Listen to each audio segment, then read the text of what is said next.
Bonjour à toutes et à tous et bienvenue dans ce nouvel épisode dédié à l'enseignement du français langue étrangère. Aujourd'hui, nous allons parler d'un problème très fréquent, mais souvent mal compris. Pourquoi certains apprenants en langue française, même après plusieurs mois ou années, continuent à produire des phrases mal structurées en français? Ou alors, ils avancent lentement dans leur apprentissage de la langue française. Vous avez sûrement déjà entendu des types de phrases qui sonnent bizarres, même si le message passe. Ces phrases ne sont pas fausses par manque d'intelligence ou de travail. Elles sont simplement le résultat d'un phénomène naturel, l'influence de la langue maternelle. Dans cet épisode, nous allons 1. Comprendre les causes profondes de ce problème. Ensuite, proposer des solutions concrètes pour les apprenants. Et enfin, donner quelques stratégies efficaces pour les enseignants de FLE. Alors, commençons par la question, quelles sont les causes de ce problème?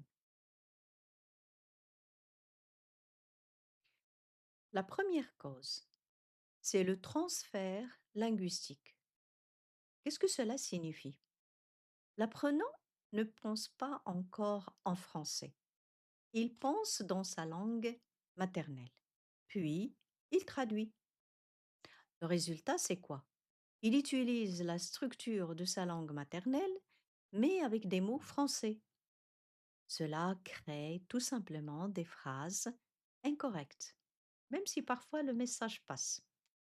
Deuxième cause, c'est l'absence d'automatisme. Qu'est-ce que cela veut dire? En français, certaines structures doivent devenir automatiques. Sujet, verbe, sujet, verbe, complément. Utilisation des connecteurs. L'ordre des mots. Mais si ces structures ne sont pas suffisamment répétées, ben, l'apprenant tourne naturellement à sa langue maternelle. Quelle est la troisième cause? C'est la surcharge cognitive. Quand l'apprenant parle, il doit gérer le vocabulaire, la grammaire, la prononciation, le sens. C'est trop à la fois. Donc le cerveau choisit la solution la plus simple. Utiliser la structure qu'il connaît déjà, celle de la langue maternelle. Quatrième cause, un apprentissage trop centré sur la règle. Beaucoup d'apprenants connaissent les règles, mais ne savent pas les utiliser en situation réelle. Ils savent expliquer la grammaire, mais ne peuvent pas produire des phrases fluides. Donc, maintenant, nous allons voir les solutions. Quelles sont les solutions pour les apprenants? La première stratégie que je propose, c'est d'utiliser des structures modèles. Au lieu de construire des phrases à partir de zéro, il faut mémoriser des blocs. Commencer la phrase par je pense que, par exemple, je pense que le sport est bon pour la santé. Je pense que la lecture est intéressante. Et là, vous répétez, ok? Vous pouvez aussi utiliser des liens logiques comme d'abord une phrase, ensuite une autre phrase, enfin une autre phrase. Sinon, vous pouvez répondre par parce que. Hein. Exemple, euh, je lis beaucoup parce que j'aime la lecture. Je fais du sport parce que j'aime courir. Exemple. Donc, ces structures-là, avec le temps, vont devenir des réflexes. C'est ce qu'on appelle utiliser des structures modèles. La deuxième stratégie, c'est de pratiquer ce qu'on appelle la reformulation. C'est une technique franchement extrêmement efficace. Prenez une phrase simple et améliorez-la. Exemple, vous pouvez dire je travaille. Première phrase. On va l'améliorer, on va dire: «Je travaille beaucoup». Deuxième phrase, on va encore l'améliorer plus et on va dire: «Je travaille beaucoup parce que j'aime mon métier». Et voilà, on a, pratiqué la reformulation. Cela permet de construire progressivement des phrases plus riches. La troisième stratégie, c'est de parler lentement. Parler trop vite pousse à traduire mentalement. Parler lentement permet de réfléchir, structurer, corriger. Quelle est la quatrième stratégie? Eh ben, elle est la plus importante, bien sûr, c'est de penser directement en français. Oui, je sais. Vous allez me dire comment faire. Je vous propose de prendre une image et de commencer, par exemple, à décrire ce qu'il y a sur l'image. Sinon, je vous invite à parler, ou bien raconter ce que vous avez fait, par exemple, hier. Heu, Raconter, des actions, mais des actions simples, bien sûr. Mais surtout, surtout, éviter la traduction.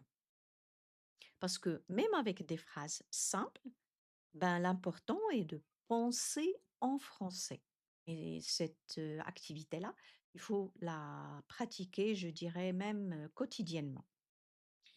Je J'arrive à la troisième partie. Cette fois-ci, c'est la proposition de quelques stratégies pour les enseignants du FLE. Qu'est-ce qu'on pourrait dire? Par exemple, enseigner des structures, pas simplement des règles. Au lieu de dire, «Aujourd'hui, nous allons voir le passé composé», dites plutôt à vos apprenants: «Aujourd'hui, vous allez apprendre à raconter ce que vous avez fait hier ou bien ce que vous avez fait le week-end dernier». Et puis pour les aider, vous allez donner des modèles. Vous allez leur dire: «Commencez par: Hier, je suis» par exemple: «Hier, je suis allée au cinéma. Heu, j'ai regardé un film. J'ai mangé des pop-corn. Ensuite, heu, je suis revenue à la maison». Voilà. Donc ce sont des modèles qui vont les aider à raconter ce qu'ils ont fait. Je propose aussi d'imposer des contraintes de structure. Ne laissez pas l'apprenant parler, librement trop tôt. Donnez des cadres. Par exemple, dites-lui: «Nous allons faire 3 phrases obligatoires avec un connecteur minimum et une opinion». C'est Cela force l'organisation des idées. Si vous lui donnez un cadre, il va être obligé de respecter ce cadre. Par conséquent, il va tout faire pour organiser ses idées. Il y a une troisième proposition, c'est de privilégier la reformulation. Au lieu de corriger directement, poser des questions plutôt. Heu, Si, votre apprenant, parle, au lieu de lui corriger l'erreur, on pourrait juste lui dire: «Tu peux redire cela autrement?» ou bien: «Redis cela en ajoutant, je pense que». Voilà, on l'aide et l'apprenant, à ce stade, devient, actif dans la correction. La quatrième stratégie, c'est de corriger intelligemment. Ça veut dire qu'on ne corrige pas tout. On essaie de se concentrer sur la structure, ou bien la clarté, ou bien l'ordre des mots.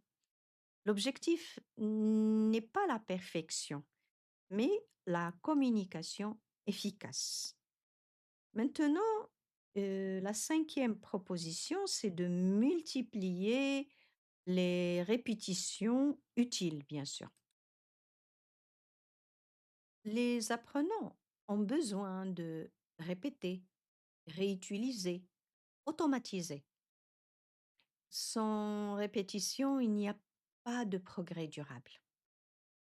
Donc, pour résumer un peu tout ça, qu'est-ce que je dirais? Ce problème n'est pas un manque de niveau, c'est un problème de structure mentale. L'apprenant ne doit pas seulement apprendre le français, Il doit apprendre à penser en français. Et cela demande des modèles, de la répétition et de la pratique guidée.